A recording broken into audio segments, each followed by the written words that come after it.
This ESPN podcast is brought to you by Geico. 15 minutes could save you 15% or more on car insurance. Visit geico.com. We're coming to you from the DraftKings.com podcasting studios. DraftKings.com, America's one-day fantasy sports site, where it's like a new season every time you play. DraftKings.com. From ESPN's Pod Center, this is NBA Lockdown. Listen, it's not, the bad thing is not being fired. The bad thing is having to endure the person over a long period of time that's well coordinated and really downright vicious. That was Jeff Van Gundy talking about Tom Thibodeau being fired by the Chicago Bulls. This is the NBA Lockdown podcast. I'm Israel Gutierrez along with Amin Elhassan and Jorge Sedano today. And, of course, that's where we're starting with the Tom Thibodeau firing and Jeff Van Gundy offering up a healthy rant, which we kind of knew was coming. Amin, you hear that first sentence there where he talks about the bad part is not the firing, it's everything he had to endure, and then the ending and just trying to keep him essentially from getting another job by bad-mouthing him on the way out the door. And you think what? I wish we were all in a room when Coach Van Gundy said that so we could all stand in the butt, man. That's been my point from the beginning. They don't like Tom Thibodeau. They don't like the way he coached. They wanted something different. That's all well and good. It's your organization, Mr. Reinsdorf. You can hire and fire who you want. But as Coach pointed out, all that extra talk, all that mush-mouthing out the door, the daggers thrown, all you're doing is you're making yourself look bad as an organization, and I wholeheartedly agree. Look, you don't want to have Tibbs, you can fire him, and there's no point in bad-mouthing the guy on the way out the door. Now, but what about the other side of it, though? Because we all assume that, Paxson, Foreman, Reinsdorf, that whole, group of people was just making life so miserable for Tibbs that was the reason there was no communication. That was the reason the relationship got as bad as it did. But are there two sides of the coin here? Like, not only were they unhappy with what he was doing on the floor, but was there a lack of communication on Tibbs' part? Now, Chicago does not get the benefit of the doubt. The Bulls don't because of their history as a franchise. But in this situation, is there any blame to go on Tibbs? Like, I don't think it's going to stick with him because I think he'll get a second chance because, believe it or not, it's his first coaching job. Feels like he's been around forever. But does he have any sort of fault in this? Yes, he does. Because in any job, hold on a second. I mean, in any job, you got to be able to be a politician. Like, you got to be able to, shake hands and kiss babies. And he's a dungeon rat, okay? And what I mean by that is that he gets in a dungeon in a cave and watches film all day, and that's how he does it. And he comes from a long line of guys who are obsessive that way, whether it was Jeff, who obviously comes from the Riley tree and the long practices, and that's just kind of the way they've done it. So, yeah, he does have something to learn from here in his next experience. If you're going to have a job of that magnitude in one of 30 jobs in that league, you're going to be able to have to give and take a little bit.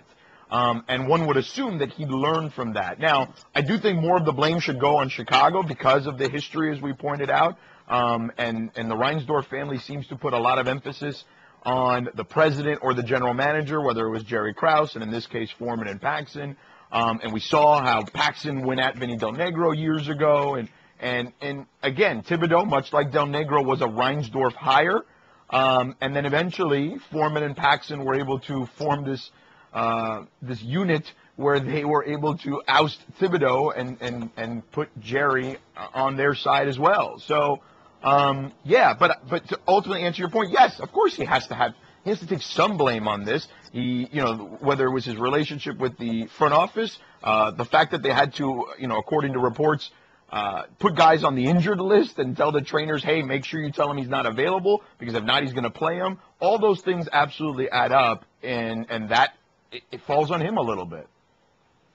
Yeah, but I feel like here's my problem. I feel like right now we're going to trial over whether Tibbs should have been fired or not. I don't think that's the case. I mean, again, I don't care. That's their decision. It happens all the time. the part that I take umbrage with, and it sounds like Coach Van Gundy is taking umbrage with, is the press release where you just slander the guy out the door. You call him untrustworthy. You use words like invasion of turf, and like they basically called him every dirty word in the book without using a four-letter word. And that's the part that I have an issue with. Like what Tibbs bears absolutely, it's a 50-50 thing as far as why he got fired. Like he could have yielded and he didn't, like George pointed out, and they probably could have shown a little bit more trust, and they didn't. But that's besides the point. Like you can fire him and say, we thank Coach Thibodeau for his years of service. We wish him best of luck in his new venture or whatever. The end. It's just like what Tibbs did. Because Tibbs put out a statement, said, thank you, Mr. Reinsdorf, for the opportunity. Like that's all it takes. Why do you need to yell? I mean, to badmouth guys. Because the firing itself is supposed to be the message, right? You get fired as a coach, that's supposed to be enough to say, hey, look, this guy didn't do his job the way we wanted it to do it. You don't need to go into detail. And, one of the first things that they mentioned, it's our strong belief that there needs to be a culture of communication that builds a trust throughout this organization, yada, yada. And, yeah, all that's unnecessary because the goal of any franchise, of course, is to win and win at a championship level. And the belief is that to win at that level, you have to develop a culture, blah, blah, blah. All that goes, it goes unsaid. You don't need to point it out. And so this was their way of finding a way to take a jab at Thibodeau. But now it wasn't necessarily, like, for example, I think if they would have found a way to find compensation for him, these statements wouldn't have come out. There wouldn't have been a press conference where, Reinsdorf says these things. It would have just been, hey, look, we got something back for Tibbs. We got a draft pick or, what have you. They wanted him badly. That's fine. But given that they had to fire him, they had to give him his money. It's pretty petty, but this is their way of taking a jab at him or getting something in return. In this case, it's just satisfaction of putting these statements out there. And it was pretty ridiculous. So, yeah, I'm with both of you guys in that, nobody's going to say Tibbs is perfect, but, he does come out of this looking better. So, that being the case, George, this doesn't stick with him at all, right? Like, he automatically gets a pass for the next job and says, we might be a little cautious. We might warn you, hey, listen, just keep the minutes, in under 40 perhaps for a guy like Anthony Davis, but you still trust his abilities. Yes, no question. Look, do I think that there are things he can still evolve in as a coach? Yeah, look, I think at the end of the day, he could use somebody on his staff that could help him offensively. Maybe that's something that needs to be broached with him. But, yeah, I mean, look, he's one of the best defensive coaches in this sport and that this sport has seen in a very, very long time. So, obviously, that's where you go with him. And he's able to make journeymen into rotation players. He's able to make good players into all-stars, specifically because of what he does on defense. And, heck, he made a great player into an MVP. So, he certainly has an ability to make guys play for him, and they buy into it. At some point, and we've seen reports today that 3 guys allegedly ran him under the bus in exit meetings, but that's going to happen regardless in any organization with almost any coach in the league, I think, for the most part. So I don't put that as much on him. I just think that's just the way players are. They eventually all hate their coach. But it seemed like he got the most of those guys at pretty much for his entirety of his tenure there. So, yeah, I think there's a certain couple of things that he needs to be more amenable to. But I think if anything, we've talked about this a lot now over the last day or so on the network, and the Bulls do look terrible here. I mean, you don't see that type of stuff in a press release very often. So, they look bad. And if you're an established guy, and I know they want Hoiberg, and that's what they're going to get, but at some point, if the Reinsdorf family still owns that team and Foreman and Paxson are still in place and Hoiberg isn't there anymore, and that's likely going to be the case because that's just how the business works, it's going to be hard for them to get an established guy. And I think it's still going to be tough for them occasionally to get players. They're going to be like, look at the history of these guys and the way they treat their guys. Like, it's not something that I want to be a part of. Right. Amin, I want to you in a second. I just want to play this entirety of the not the entirety of the Jeff Van Gundy interview, but about a minute 7 seconds of a couple of clips here of it to help transition this because he's basically talking about the Bulls' history here and how they undermine coaches. Listen, they're going to try to put out, again, that they've had all this success. They've had 2 periods of success, really, long periods. The Jackson era when he was being undermined, and they talked, Jerry Reinsdorf did about a culture of being tied together. That was the furthest thing from being tied together. And Tom's time there, Garth Foreman was quoted as saying they had some success. Well, I know this from his time leading that organization. It's been his only time of success is when Tom has been in charge. So I just disagree with how they go about things. Listen, it's not the bad thing is not being fired. The bad thing is having to endure the person over a long period of time that's well coordinated and really downright vicious. That was Jeff again, Jeff Van Gundy on the Stephen A. Smith Show on Sirius XM Mad Dog Sports Radio, Channel 85. So, Amin, you heard George talk there about how it probably won't stick to Tibbs and they'll get another chance and, they'll assume he can evolve as a head coach. Given what you heard from Jeff and what you believe and what you know, does this stick to the Bulls in any respect? Even if it's a guy like Hoiberg, who I guess some people think is something of a lock or a close to a heavy favorite to take that job, or in terms of free agency, or, in any terms, in terms of assistant coaches, does this stick to the Bulls in the short term? Because, again, the roster, while intriguing, is not dive in like, let's say, the Oklahoma City Thunder roster is. Right. I was on Levitard yesterday, and Stugotz was trying to convince me that the Bulls' job is a great job. And I said, why is it a great job? He said, well, they got a championship contending team. And I went down the list of teams in the East, and I said, right now, based on from here moving forward, would you rather have the Chicago job or the Washington job? And I opened this line of questioning to you two. Right. Would you rather have Chicago or Washington moving forward? The job, probably Washington. Okay. Would you rather, do you think Miami or Chicago? Oof. Based on the history of the organization, it's tougher, but based on the history of the organization and some potential and the roster, it's pretty close. It's pretty close, but I'd probably lean a little bit toward Miami. Okay. What about, if you look at a team like Boston moving forward? No. I don't know what they're going to do with all those picks. Those picks have to become rosters. Players. So I'd pick Chicago. I'm just saying, look, you take Chicago. Like, to me, I don't see a future in Chicago. From moving from here on out, I would take Boston over Chicago. I would take Cleveland, obviously, over Chicago. I take Milwaukee over Chicago. I take Indiana over Chicago. I take Detroit over Chicago. I'm not talking about city living and all that. I'm just saying, looking at that roster, with growth for the future. Atlanta, Washington, I think Orlando. Well, I guess the concern is, you're looking at it.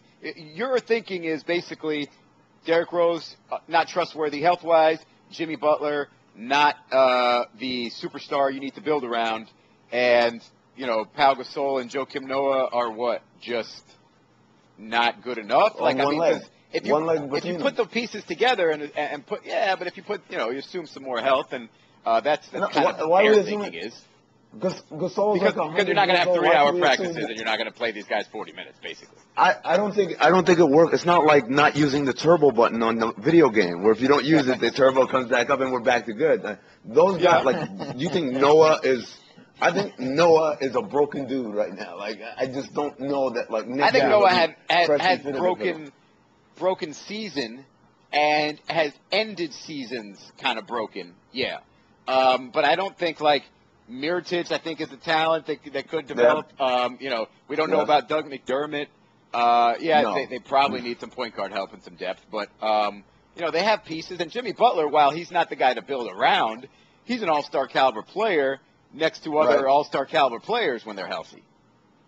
No, I like Jimmy Butler and I like Nikola Mirotic. But I just look, okay, and then what? Doug McDermott, I just think he's a specialist type player. That's not something that gets me out of bed in the morning. I get a chance to coach Doug McDermott. And so moving forward, okay, they're going to get Hoiberg because the fix is in, because that's both of their homeboy or whatever, and he's a good coach. I don't want to belittle or Coach Hoiberg is a good coach, and I think he's got a different tone than Tibbs that I think they'll like. But I just look at, like, if you want to keep this roster together, it's only getting worse from here. It doesn't get better. It's not like next year they'll be so much better. They're going to be worse next year. And the year after that, they'll be worse. There's got to be changes, massive changes, in order for this thing to fix. And then when you start talking about massive changes, again, you're relying on the whim of free agents and the people who represent them to send said talent to your team. And if they're like, well, again, like, so we talked about this the other day, George, you and I and Ramona, that they ran Michael Jordan and Phil Jackson, Scottie Pippen out the door, and cleared all this cap space and said, we're just going to start anew, we'll have a new coach, and we'll have all this cap space, and we'll get Kevin Garnett. Well, Kevin Garnett didn't come. What about Grant Hill? Grant Hill won't come. We'll have a Tracy McGrady. And they went down the list. They got to Eddie Jones, and Eddie Jones said no. He said yes and then no. At some point, yeah, exactly. He said yes, and like, on second thought, I changed my mind. And so at some point, you got to realize, yo, that's what you created, because people are saying if they did that to the greatest coach in the history of the game and the greatest player in the history of the game, what are they going to do to me? And so here we are, what is it, almost 20 years later, calling Tibbs Phil Jackson. And I'm not saying that, they're the same situations, but it's still kind of similar. It's this idea that you guys had success. And when you had success, you ran it out the door, throwing daggers in its back at the same time. That doesn't attract anybody. That doesn't make me get excited to work there. The culture definitely plays a part in it. I don't think there's any doubt about that. And, yeah, we're going back 15 years or so or longer now where we're dealing with the same vicious cycle here with this particular organization. And the common thread are the Reinsdorf family, Michael in this case now who runs it, and obviously Jerry, who is still the patriarch of the organization. So, yeah, I think that Amin makes a great point. And there are a number of jobs I would rather have before that particular job. I think that some are more debatable than others, but I still think at the end of the day you're going to get someone, because it's one of 30. And again, yeah, you're right. We're not trying to diminish Hoiberg's, ability here. And he does have familiarity with the league. He worked in a front office with Minnesota, and obviously he played in the league a little bit, so he brings that to the table. But, yeah, I don't think they're ever going to get a marquee-type guy to coach there while that family is still in charge. And even the player, I think it becomes a question. I think that guys will certainly debate it.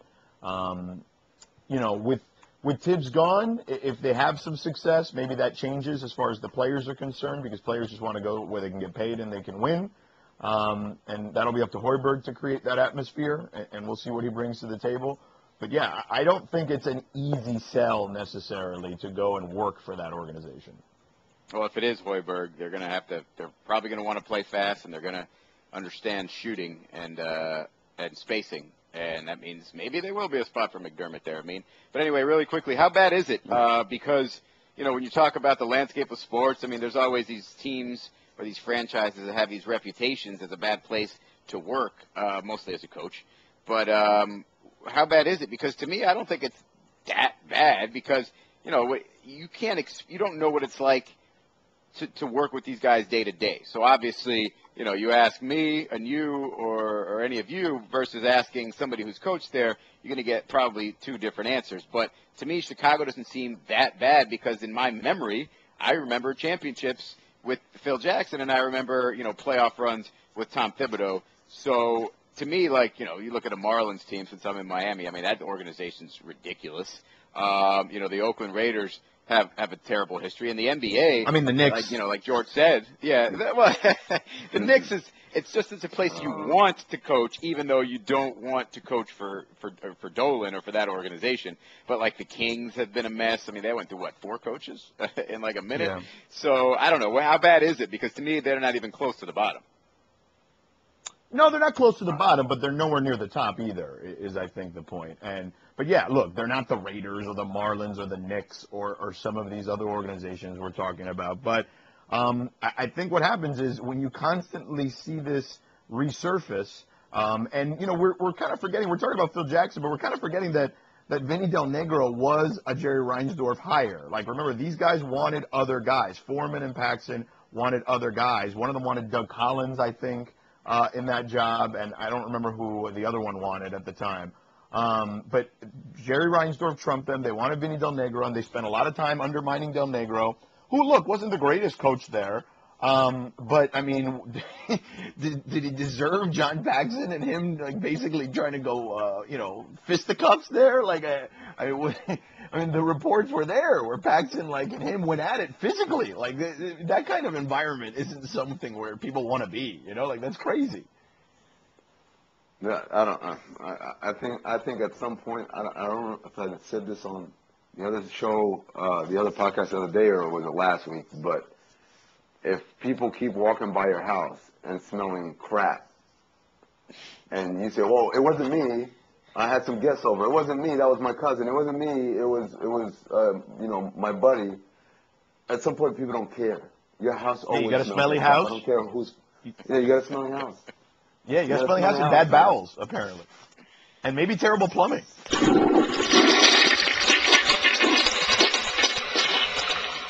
All right, let's keep it was the a lot more coaching eloquent last time I said it. Let's keep in the coaching circles and out of the plumbing circles. And Amin, I'm told you said yesterday that you thought Skiles was a perfect fit in Orlando. I mean, it must make you happy if Skiles is going to Orlando then, right? Right. So I said this is Doug and I were getting into. Doug was saying, "Oh, I don't like the idea of Skiles getting a job if he continues to flame out everywhere he goes." I say, here's the thing: this is the Skiles formula. He's because I've seen on Twitter people like, "Oh no, not Skiles! Like, what are they doing?" and all this. And they're like, "Why do they keep going back to Skiles?" Like, well, he's pretty smart. He's a really good X's and O's coach. He's really good defensively. And he's a good culture setter, but the one knock on him is he's a magnificent jerk, for lack of a better word. And he's hard. He's the kind of guy who takes pleasure, I think, on some level in being so it's not just like I run hard practices and stuff. It's the kind of stuff like belittling people, like in practice. Which, again, as a human being, I can appreciate because that's what I do every day on Twitter, right? But, if I have to work for someone who did it to me all the time and meant it and wasn't just joking around and kidding around, it could wear on you. So what happens is Skiles comes in and the first year is always great because wherever they were the year before, he gets them up to speed very quickly. In the second year, they're a little bit better. And then the third year, everyone is tired of his shtick. And that's what happens. So Doug was like, well, see, that's why I don't want a guy like that. I said, but Doug, what you're missing is Orlando doesn't need to hire the guy who's going to win them the championship now. Exactly. Right. They can get Skiles in there. Skiles can build them up to a point, and then when he starts swearing on people, you get rid of him and you get your Steve Kerr, who is now going to take you to the next level. George, does it surprise you if I tell you? Well, here, let me ask you. Off the top of your head, and you're probably looking at stats, so it's probably cheating. But how many years did Scott Skiles coach for? Well, I'm not looking at stats. Okay, I know he coached in Chicago for a couple of years there. So I think it was probably like 3 there, and I want to say 2 or 3 in Milwaukee. So what, 5, 6? Yeah, no. And then Phoenix. 13 years. You forgot Oh, Phoenix. in Phoenix. And forgot. both of those tenures were longer. Like, I looked that up yesterday, and I was pretty surprised that this guy had coached for 13 seasons. So he's got plenty of experience. And, yeah, the offensive mind is there. He's got the history with Orlando, obviously spending a good chunk of his career there. So, it's like Amin said, in terms of what we're asking of Scott Skiles for the Orlando Magic, it's to turn these young pieces into something, create a culture, if you will, create an identity, and turn these young pieces into a playoff team in the Eastern Conference, which is not that much to ask. So, what do you think the chances are? Like, can he turn it into a playoff team with what they have in a year? As in, a year from now, we'll be seeing the Orlando Magic in the playoffs? Well, maybe not a year from now because that would be the conference finals. But a year from last month, yeah, you'll see them in the NBA playoffs. All right. I guess in the East, yeah, man. I mean, anything can happen. I think that would be ambitious to put that as a first-year goal. But for them to be in the conversation, because here's the thing. If Indiana hadn't been dealing with injuries, Boston wouldn't have made it. So I guess what I'm trying to say is I could see Orlando having a Boston-type year, where, under 500. Regardless of who's healthy and improved. who's not, you're looking at probably a 40-win team will get into will get into the playoffs. So basically, can this team hover around 500, George? I mean, they've got, you talk about Victor Oladipo, Aaron Gordon, Tobias Harris, obviously Nick Vucevic and Elfrid Payton. I mean, they've got pieces that you would think if you create an identity for this team, maybe probably bring them a little bit more shooting, that they can be, a team to reckon with. Yeah, look, I think the biggest problem that team has is defense, and it just feels like when you watch them that there's no rhyme or reason to what they do on offense. Like, it just seems very discombobulated. And I think that in Elfrid's case, as good as he was at times last year, I feel like he needs some structure. He was turnover prone in college, and at times has been turnover prone in the NBA. So, look, I think that he certainly can help them. But, they definitely need some shooting. I think they need some toughness on defense, though, too, because Vucevic, for as good as he is on offense, they don't really have anyone that you sit there and you say, okay, I'm afraid of him, at least, in the front line. Payton is a good defender. Oladipo's obviously a good defender, so it's a great start there. But they could probably use a backup big that really is there for just defense. So, but and some shooting. Like, that would be the two components I think they need. And then, then absolutely they can be in the mix for an 8 seed. All right, this is what happens. This is what happens when there's a week off between conference finals and finals. We just broke down the Orlando Magic roster and whether they can make the playoffs in the Eastern Conference with Scott Skiles. I think that deserves a quick break. So we'll take a 1-minute break. On the other side, oh, heaven forbid, Dwyane Wade and Miami Heat are in contract negotiations already, and doom and gloom is everywhere. We'll be back in a minute on the NBA Lockdown podcast. Geico presents Strange Savings Stories. Astronomers detected an interstellar transmission. It stated, Geico, 15 minutes could save you 15% or more. The implications were staggering. Was the cosmos telling us we could all save hundreds on car insurance with Geico? Or did their radar merely pick up a signal from the nearby Rufus and Clyde's morning show? We may never know. Geico. 15 minutes could save you 15% or more on car insurance. All right, so I can't say the phrase, but if you watch the show Veep, there's this one scene or one portion of the show where the president is negotiating with the military, and they're basically negotiating, and they call it something. They call it a phrase. It's something thumb. I can't say what it is, but and then it gets explained to the president, and she basically says, "So what we commonly call negotiating," and it's essentially exactly what that is. It's just negotiating, and that's the first scene that comes to mind.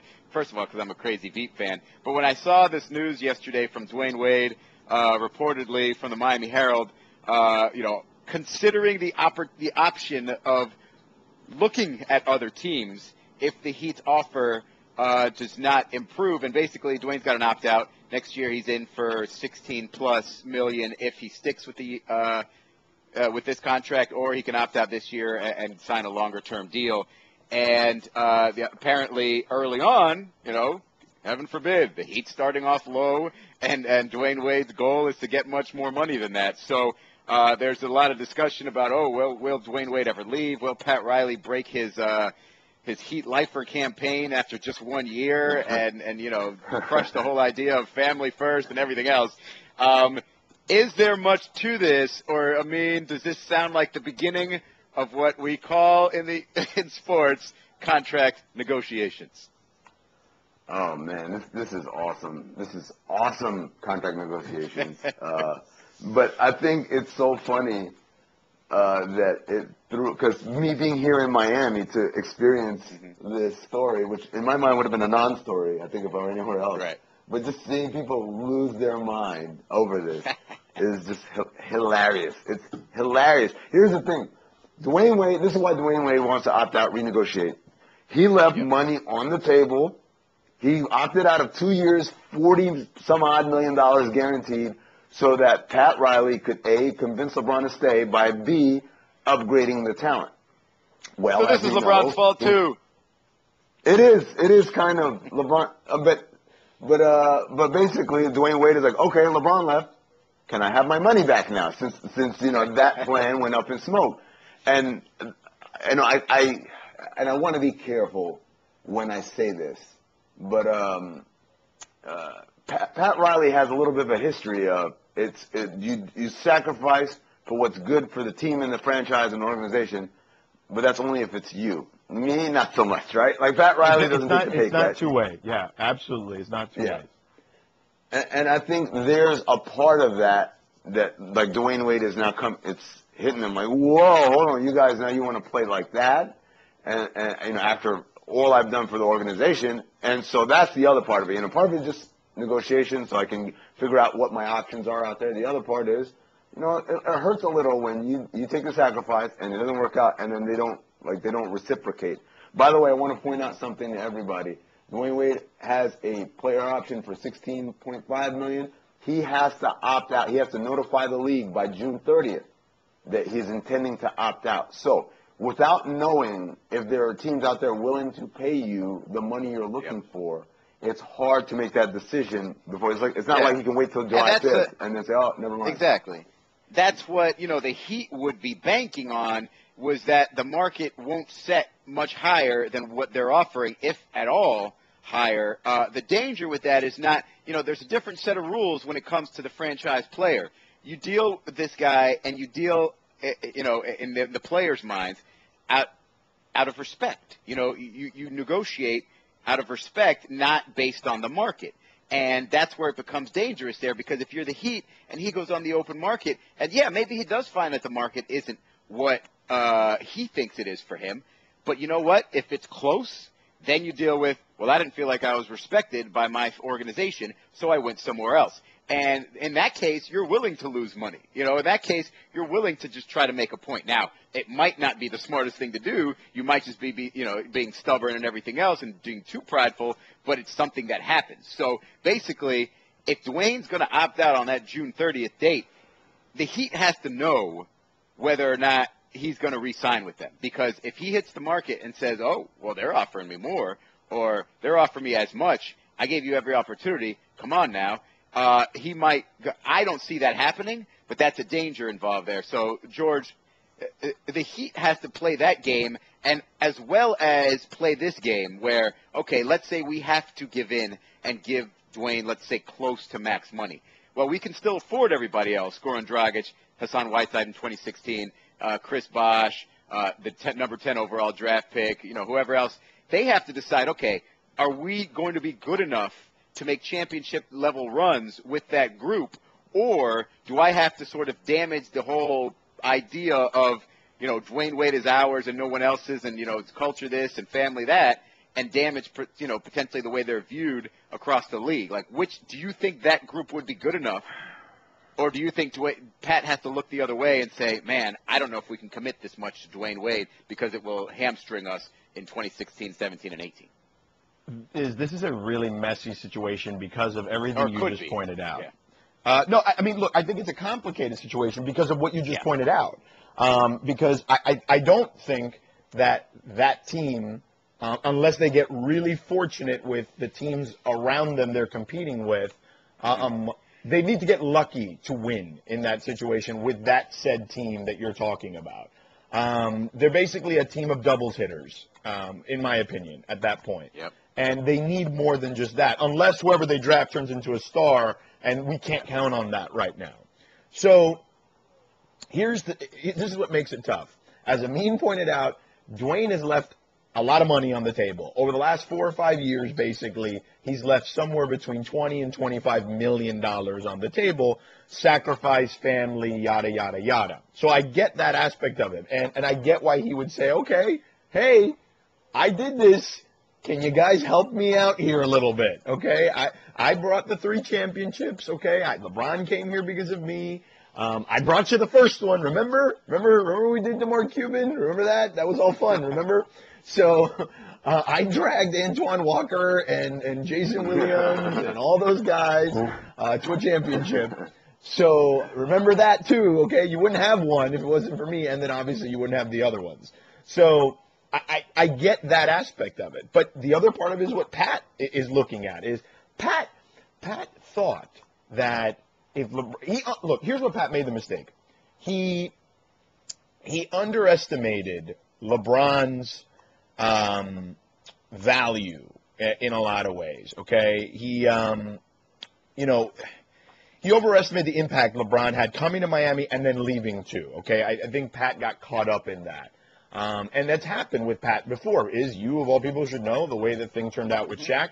Because you guys ended up with Shaq. So that's just kind of the way it goes sometimes with him. Like, Pat is always going to be the alpha dog. That's the way he's always done it. And family and loyalty, as we mentioned earlier, it doesn't always a two-way street with him. Right. And so here's the problem. What do you do with Dwyane? They want him, from what I understand, to basically take a Dirk or Duncan type deal. And he is sure as hell doesn't want to do that. A few years in age before Dirk and Duncan took those type deals. Correct. Those guys didn't do it until year, 16, 17 or something like that. Or at least in the mid-30s. He's still 32. And by the way, it's not like he's been paid the absolute max all this time. Right, he's correct. No, he hasn't. Now, I don't buy that idea. Oh, he hasn't been the best, highest paid player on his team ever. Well, one year he's on there. A couple of years he's on there with Jermaine O'Neal, who's in the old CBA deal, and Dwyane couldn't have made that much. Same with Marion. Shaq was on the deal. Right. So that's all. Whatever. And then in this last few years, the difference between him and Chris and LeBron were minimal. It was not something where you say, whoa, look at Dwyane taking that pay cut. But there's another element to this here, guys, and it's the health factor of Dwyane Wade, because that's where the Heat is wondering league-wide whether the market will be high for him, because most people say, well, he'll only give you 60 games. Well, he's been very, very visible with this, with the documenting his weight loss, and he's lost 12 pounds or nearly 12 pounds. He's so much leaner. And this time, because last year he did the same thing, but last year it was a 30-day paleo experiment. This year he's talking about lifestyle, this and that. Yeah. So it seems like he's given in to Pat Riley's theory on longevity. The older you get, the lighter and leaner you get, whereas his trainer would want him to go the other direction. So maybe that saves the hamstrings some. Maybe that saves the knees. He's more dedicated to this. So in Dwyane's mind, he's convinced himself, I'm going to be, I pulled 2 hamstrings last year. These weren't joints, even though you could make the link to the knees. In his mind, he's saying, I'm going to give you 70, 75 games next year. And when I do play, I'm at least giving you 21, 22, 6, and 4, something in that range. And that's max money type of stuff. So, Amin, is there any reason to believe that, because he's on this new thing, this new lifestyle, this new, leaner approach, that's all of a sudden going to convince everybody, including the Miami Heat, that he's going to be available for 80 games? It's not about being available for 80 games or not. I think it's about what kind of 80 games, what kind of production does he give us? They don't need him, I don't think, to be the 25-point-a-game guy. Let me open it up to you two. Who's the best player on the Miami Heat right now, assuming everybody's healthy? Chris. Well, no, I think it's Dwyane Wade, really? and that's the I do. I think it's Dwyane Wade when he's healthy, because when he's healthy, he's giving you 40-some on a given night. Chris Bosh didn't do that this year when he was healthy, and I don't know. But Chris Bosh is more like the guy in Toronto than he ever had been in Miami before. Right, but here's the thing, is whether it's splitting hairs there, I would argue, and so Dwyane can go to them and say, I'm at least as valuable as Chris Bosh is to you, if not slightly more.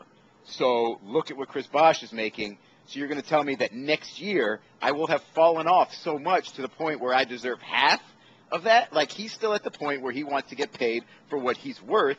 And in most people's mind, he's still worth more than that, $10 million a year deal. Yes. Yeah. Now, here's the thing. Ultimately, this is going to be a battle of attrition between Pat and Dwyane. And Izzy, as well as anyone, what ends up happening in those situations, whenever there's an issue between Pat and someone else, who steps in? Mickey Harrison. Okay? So Mickey Harrison and who ends up winning? The player. The player. And Pat's getting mad. The player that's really good and the player that has a history with the Heat. Yeah. Right. So Pat's gonna probably get mad at this one, and that's just kind of the way it goes. Now, I don't think. Remember last year, a couple of things about Dwyane from last year that we need to remember. Or whenever Kobe signed his deal, remember Dwyane was really vocal about, Kobe should get his. You know, he was the first one out there talking about how Kobe should get his, and that's not an issue. And he supports him, and this, that, and the other. Now, I don't think that what Dwyane is doing is Kobe-esque. Now, last year he also had, in hushed tones and whispers, and I don't know if it was public or not, but it had been kind of floated out there that if he wanted a new deal, he wanted 4 for $60, which is an average of $15 million a year. Now, the number that's been thrown out this year is 3 for $60. My guess is if you give him 3 for $45, that this thing will get done. And I think at $15 million a year, basically on average, over the next several years, including with the salary cap going up, I think it becomes a bargain for the Heat. It works itself out for them, and I think it works out for Dwyane, and he makes up some of the money he may have missed out on previously. I think he'll end up in the 3 years, low 50s range, and right. That's cool. I don't think it gets to this type of contentious situation. Where it becomes an issue, where there's any tension. I just think this is the early portion, but there's so many little angles to this, including Amin, to your point, you could probably convince Dwyane could probably convince himself that the Heat may have even cost him those millions, because it's like, listen, I gave up those millions trusting y'all, and you couldn't close a deal with LeBron, so you cost me money, give me it back, so. I don't think that's where he's going with this, but at the same time, I don't think it's going to get, like I said, to that level. I think both parties benefit most from staying where they are, so it's just a matter of finding that happy medium. And like I said, I think it's probably 3 years in the 50s. By the way, the other issue I didn't get to earlier because we got sidetracked there, but with Dragic's new deal. And Bosh obviously going to be making $23 million in 2016, almost $24 million. This Wade deal also has to do with what this team is going to look like, in a year or so, or basically a year, not this summer afterward, because you want to have the flexibility to continue to add talent, to let Wade be a Paul Pierce type of dude for this team rather than in a sense, they gave up that opportunity to look at 2016 as a big shopping year, not now, but when they traded for Dragic, because they projected Dwyane at a big number, Bosh obviously at his number, Goran at a big number, and Whiteside at a big number. So this, like the number, that's why Dwayne's probably looking at it like, why am I saving you money? Why am I going for a lower price when it's not going to get us anything even in 2016 when we're $89 million because of Whiteside? So why am I saving a billionaire a couple of millions when I deserve it? Well, Izzy, I can answer that question for you. You're right. Hassan Whiteside is going to get paid a lot of money, and just assuming that he doesn't do a Hassan Whiteside thing to ruin all that, which is very hard. Hate hard. But here's the thing about Hassan Whiteside. He's going to have, so the way it works in the NBA is when a player on your team becomes a free agent, there is a placeholder called the cap hold that appears on the cap in that summer. And that's basically to prevent what Miami did way back when with the Juwan Howard thing, which is we have all these guys who are free agents. Guys don't sign. Juwan Howard will sign you to max, or we'll sign you, there was no max. We'll sign you to $100 million, and then we're going to come back and say, okay, so what did you want, $100 million? Because you're using bird rights to go over the cap. Hassan has no bird rights. Cap hold, Hassan has early bird rights. He has early bird rights, and he's got that cap hold. And so the cap hold is only for him is like $980,000. So they can still delay making a decision on how much to pay him based on all those factors, how much they'll have available, whatever, and that gives them at least some time to maybe see what else is going on. It's basically a very similar situation. I mean, really quick, just a technicality. In that situation, if they go over the cap to sign other players and then bring back him on early bird rights, what's the most he can make? It's not like regular bird rights. It's not like he's going to. No. You know, if in that situation he's a free agent, he's an unrestricted free agent elsewhere. He can get max money from somebody else. He's not going to sit around and wait to see what kind of discount you ask him to play for. Right. I mean, that's true, but you can still figure out. Like, I'm not saying that you go over the cap to sign somebody else. I'm just saying that if we end up with $25 million or $30 million, right?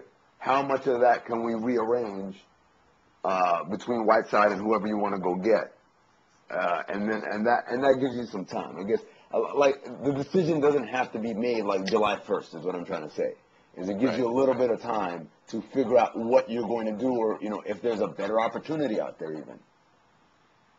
Yeah, I feel you. And listen, like I said, I think this is essentially early negotiations, and we're not going to get to this point where all these angles that we've talked about even become an issue. But I guess we'll see.